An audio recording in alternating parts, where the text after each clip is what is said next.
Hello மக்களே, இன்றைக்கி வீடியோவில் என்ன பார்க்க போகிறோம்னா கோதுமை பக்கோடா தான் பார்க்க போகிறோம். அது எப்படி செய்யுதுன்னு பார்த்துக்கலாம் வாங்க. 2 வெங்காயம் மெலிசாக கட் பண்ணதை போட்டுக்கலாம். இஞ்சி குட்டி குட்டியாக கட் பண்ணி வச்சுருக்கிறேன். 2 பச்சை மிளகா குட்டி பீஸாக கட் பண்ணி வச்சுருக்கிறேன், அதையும் போட்டுக்கலாம். கருவேப்பிலை கொத்தமல்லி கொஞ்சமாக போட்டுக்கலாம். கோதுமை மாவு 1 கப்பு போட்டுடுறோம். அரிசி மாவு 2 டீஸ்பூன் சேர்த்துக்கலாம்.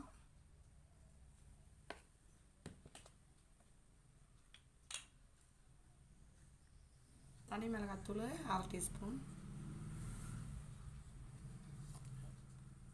இதுக்கு தேவையான அளவு 1/2 ஸ்பூன் உப்பு நான் சேர்த்துக்கிறேன். எல்லாம் நல்லா மிக்ஸ் பண்ணிக்கோங்க.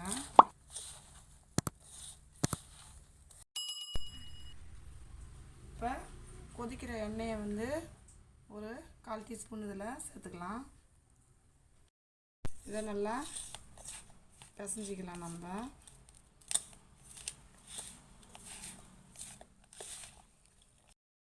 இப்போ கொஞ்சம் கொஞ்சமாக தண்ணி சேர்த்து இதை பிசைஞ்சிக்கலாம்.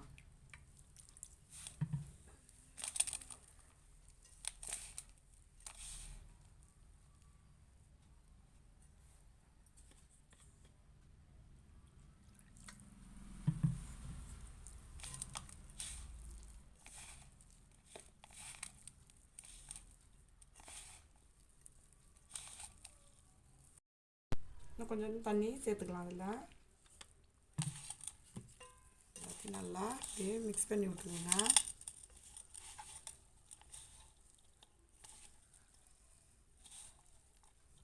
அவ்வளோதான், மாவு ரெடி ஆகிடுச்சு. இங்கே பாருங்கள்.